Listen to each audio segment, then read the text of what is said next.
Senang sekali karena hari ini saudara kita SF kembali di ini Rabu yang kedua, Rabu yang pertama saudara ya di bulan ini, di tahun ini saudara.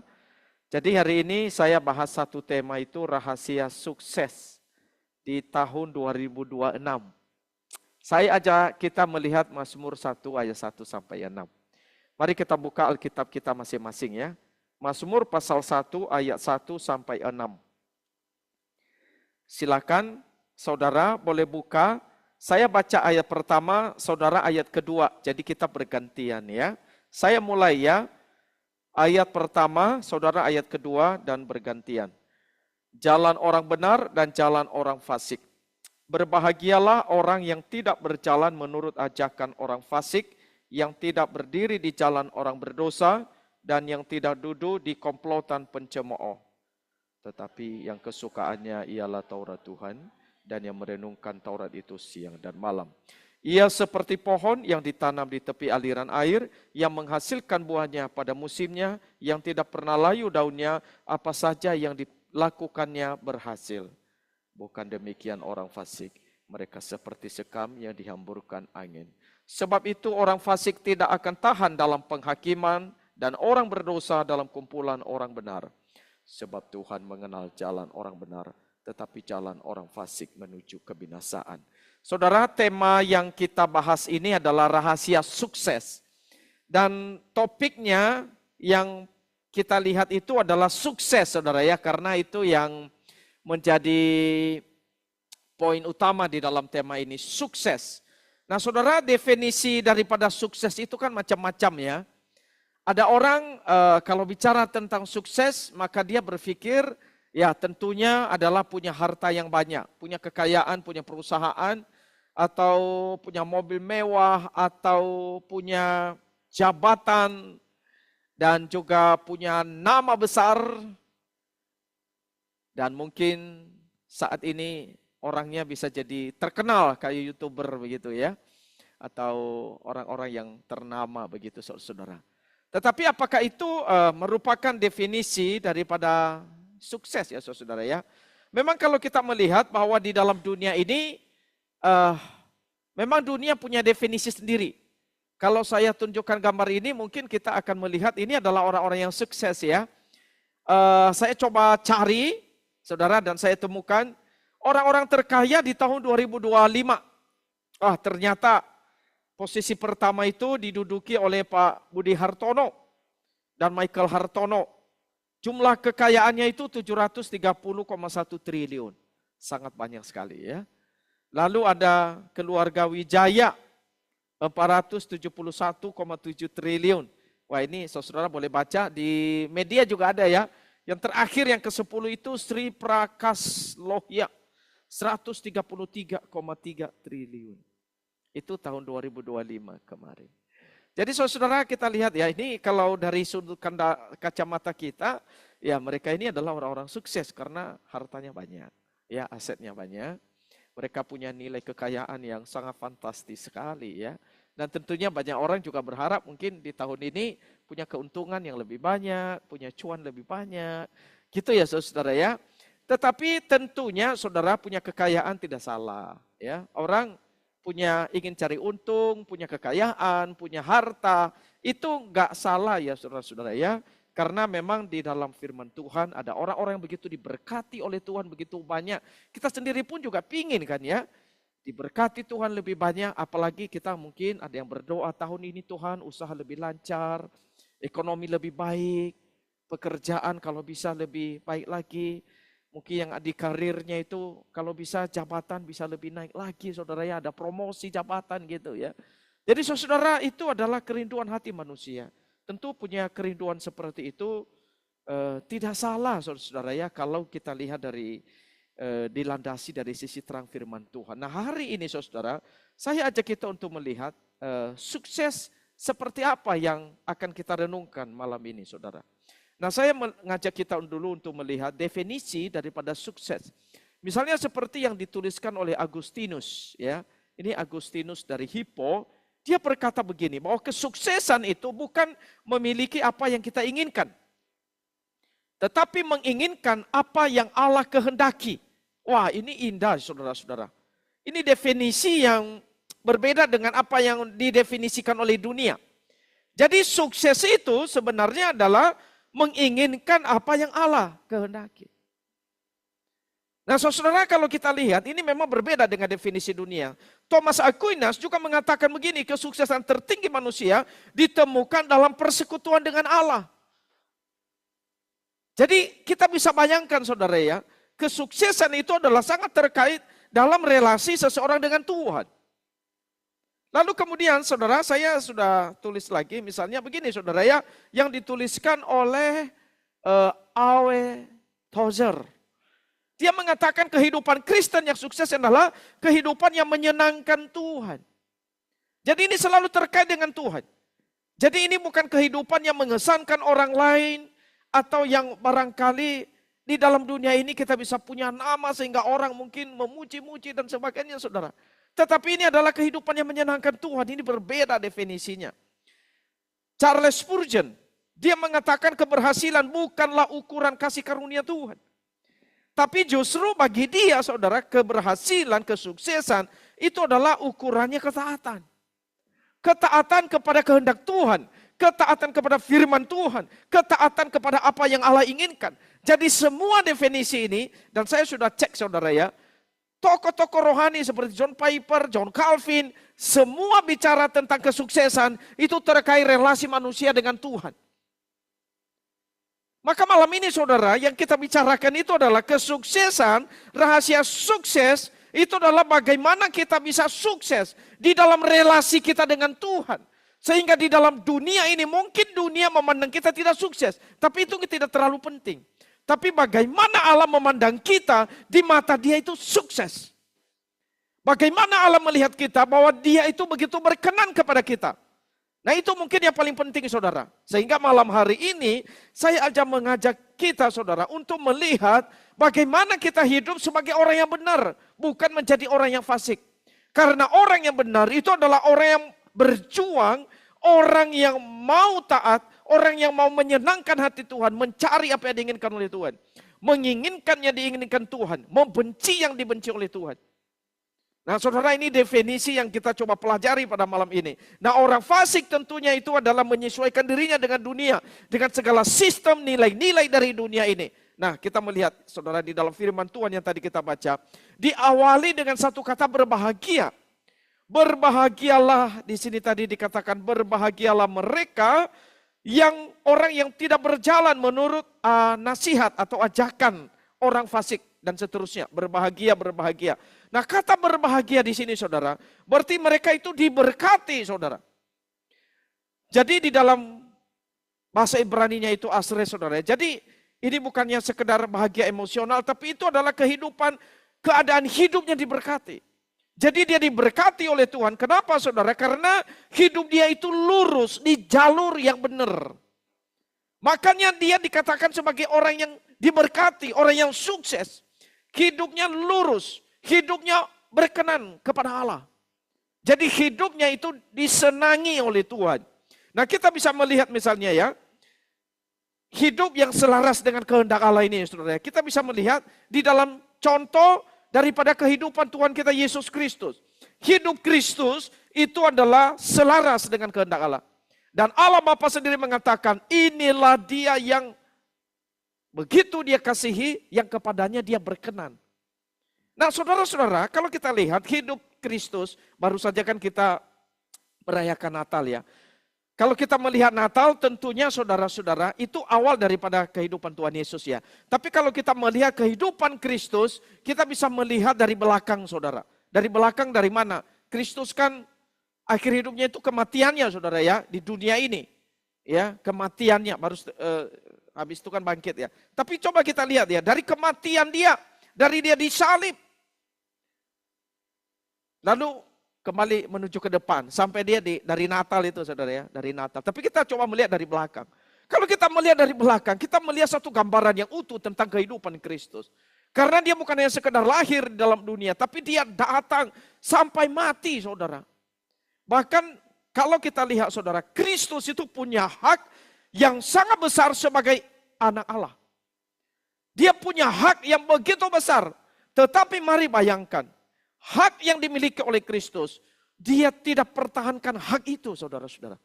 Justru dia lepaskan semua hak itu ketika dia datang ke dalam dunia. Bahkan dia rela memilih untuk menjadi seorang hamba, menjadi sama dengan kita. Bahkan taat sampai mati di kayu salib. Jadi kita bisa melihat bagaimana kehidupan Kristus, dia itu selaras dengan kehendak Allah.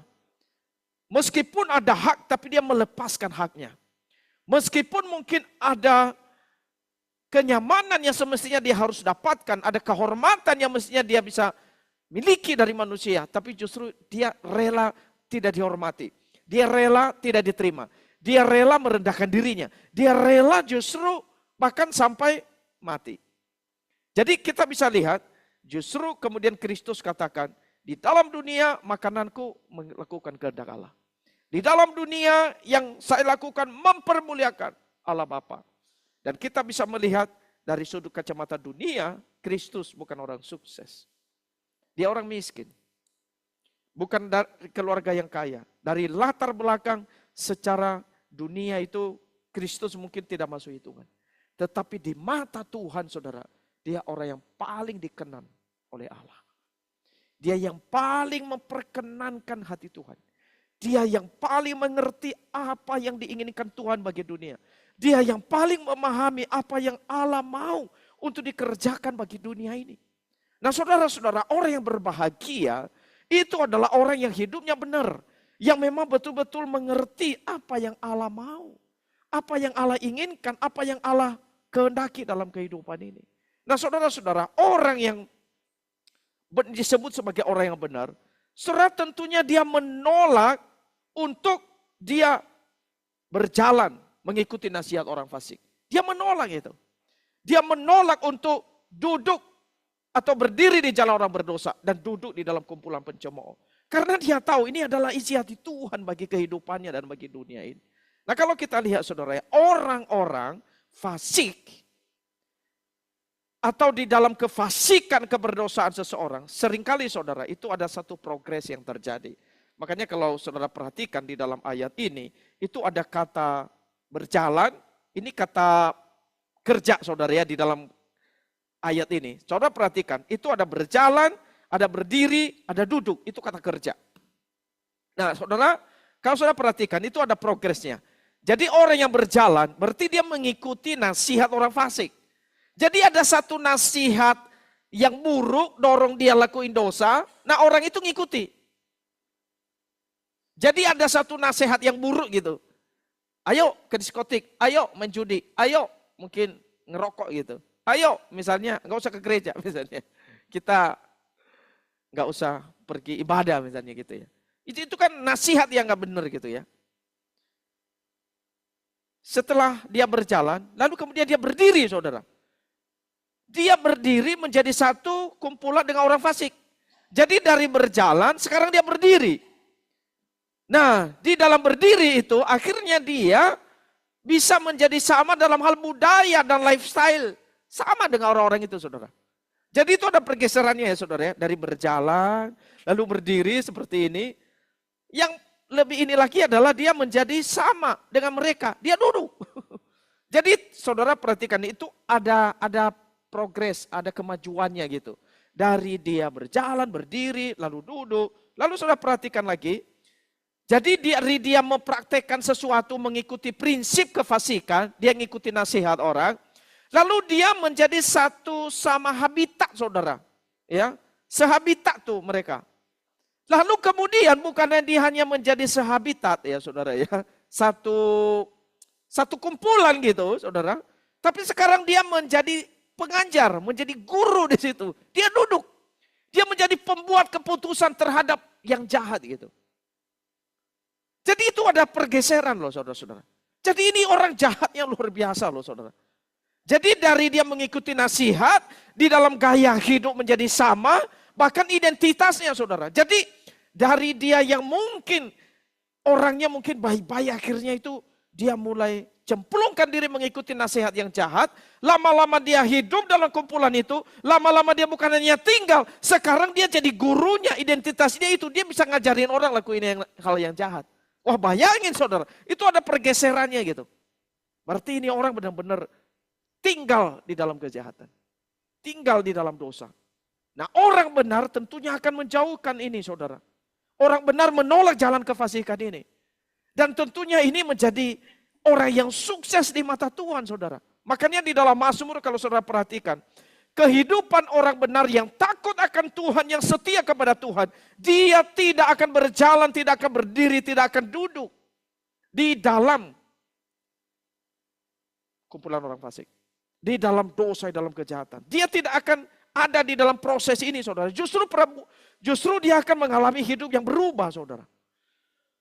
Nah saudara-saudara, kalau kita perhatikan ya, di tahun ini saudara, apa ambisi Anda? Pernah berpikir saudara, apa saudara punya ambisi di tahun ini apa?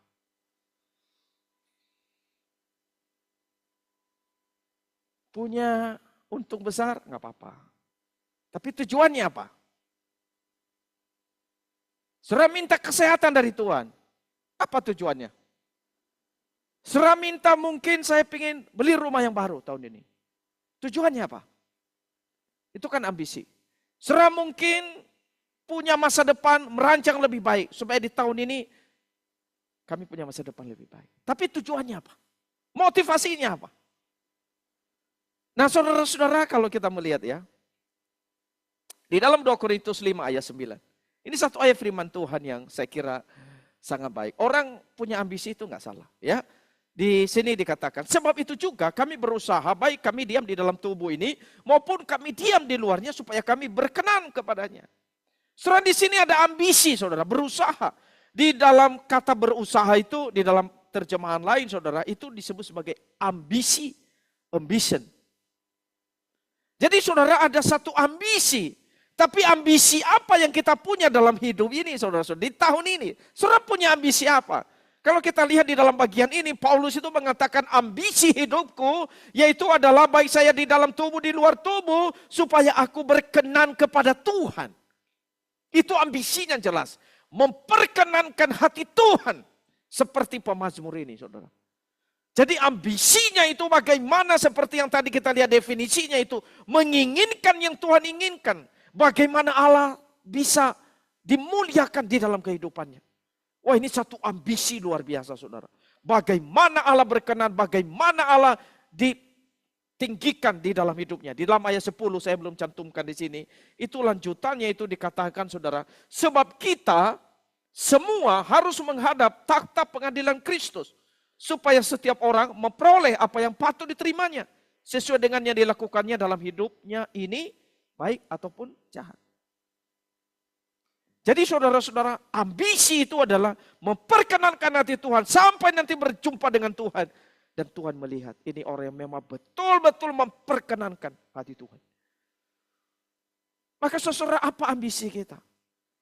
Ambisi, apakah kita punya ambisi saya mau hidup memperkenankan hati Tuhan? Di dalam usahaku, di dalam untung yang akan kurai, di dalam masa depan yang kurancangkan, kucita-citakan. Saudara, ini rahasia sukses. Sukses yang dimaksud itu adalah bagaimana kita di mata Tuhan. Dia melihat kita sebagai orang yang betul-betul punya ambisi memperkenankan hatinya, saudara. Kalau hamba Tuhan pasti punya ambisi, saudara. Ambisi spiritual. Bagaimana sebagai hamba Tuhan, saya lebih mengasihi Tuhan, lebih takut kepada Tuhan, lebih taat kepada Tuhan. Ambisi itu ada, di dalam jiwa saya ada, saudara. Bagaimana saya terus dekat dengan Tuhan. Itu ambisi saudara. Ambisi rohani. Ambisi spiritual. Di dalam diri hamba Tuhan pasti ada ambisi intelektual. Bagaimana saya punya pengertian, punya pemahaman, punya baca buku lebih banyak lah kalau bisa. Baca Alkitab dengan berbagai sumber yang ada. Itu kita punya ambisi-ambisi itu. Ambisi pelayanan, ministry. Kita punya saudara. Hamba-hamba Tuhan punya ya. Bagaimana kita berjuang, bagaimana kita melayani, beritakan firman, bisa PI, misi ini ke situ. Makanya salah satu tema kita tahun ini, bermisi, itu semangat. Ini satu ambisi saudara. Kita punya ambisi pelayanan, ambisi spiritual, ambisi intelektual. Mungkin saudara punya ambisinya apa? Tetapi saudara-saudara, mari kita lihat. Memang di dalam kehidupan kita sebagai manusia, kita bisa memiliki banyak hal saudara ya, punya ambisi. Tapi saya melihat, di dalam kita melakukan sesuatu, banyak kategori-kategori misalnya kita melakukan sesuatu itu saudara ya. Misalnya boleh nggak saya melakukan ini apa tidak? Supaya kita memperkenankan hati Tuhan kan? Boleh tidak? Ada juga mungkin yang mau melakukan sesuatu itu, untung tidak. Kalau untung saya akan lakuin, kalau nggak ada untung saya nggak lakukan. Itu kan biasanya pengusaha atau apa gitu ya, atau dalam relasi atau dalam hal apa. Orang selalu berpikir, saya lakukan ini kalau untung atau tidak untung. Atau harus atau tidak saya lakukan ini. Tapi yang paling tinggi dari semua itu saudara, menyenangkan Tuhan atau tidak kalau saya lakukan ini. Nah saudara ini lebih tinggi. Maka saudara yang kita perlu, ambisi kita itu saudara, bukan boleh tidak boleh. Bukan untung tidak untung. Harus atau tidak. Tapi yang paling tingginya itu adalah menyenangkan Tuhan atau tidak. Maka mengapa kita tidak berjalan mengikuti nasihat orang fasik? Mengapa kita berdiri di jalan orang berdosa? Mengapa kita tidak duduk dalam kumpulan pencemooh? Karena nomor 4, ambisi tertinggi kita menyenangkan Tuhan. Maka saudara, ambisi ini harus ada di dalam hati kita. Bagaimana kita di dalam kehidupan ini sukses bukan di mata dunia, tapi di mata Tuhan, itu yang paling utama. Maka kalau kita bisa sukses di mata Tuhan, itu pasti akan mempengaruhi seluruh kehidupan kita. Mempengaruhi di dalam kita berbisnis, di dalam kita belajar, kuliah. Mempengaruhi di dalam kita berelasi, dalam membangun hidup rumah tangga, di dalam membangun masa depan. Di dalam kita menghadapi tantangan, kesulitan, menyelesaikan masalah. Itu semua akan mempengaruhi. Yang perutama, prioritas utama, kita mau menyenangkan Tuhan atau tidak, saudara. Kita mau memperkenankan Tuhan apa tidak, ini satu ambisi luar biasa. Maka saudara, firman Tuhan katakan kepada kita, siapa orang yang paling memperkenankan hati Tuhan?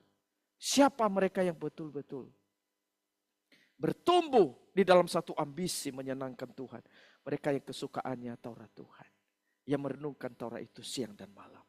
Berarti orang ini betul-betul memikirkan firman Tuhan secara mendalam. Dan dia membiarkan firman kuasai hati dan pikirannya, saudara-saudara. Jadi firman itu dihidupi dengan konsisten. Ini orang yang taat, yang berhasil di mata Tuhan. Jadi standar kehidupannya dalam keputusan dia, keputusan apapun, standarnya firman Tuhan. Standarnya di dalam karakter dia, di dalam nilai-nilai yang dia pikirkan, dia pegang, dan dia yakini, itu adalah firman Tuhan.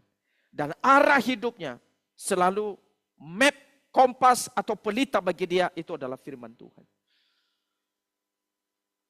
Saudara, maka saya lihat betapa pentingnya akan hidup kita terus berpaut dengan firman Tuhan. Makanya dalam Yosua 1 ayat 8 itu, ayat firman Tuhan sangat terkenal ya. Janganlah engkau lupa memperkatakan kitab Taurat ini, tapi renungkanlah itu siang dan malam. Supaya engkau bertindak hati-hati sesuai dengan segala yang tertulis dalamnya. Sebab dengan demikian perjalananmu akan berhasil dan engkau akan beruntung.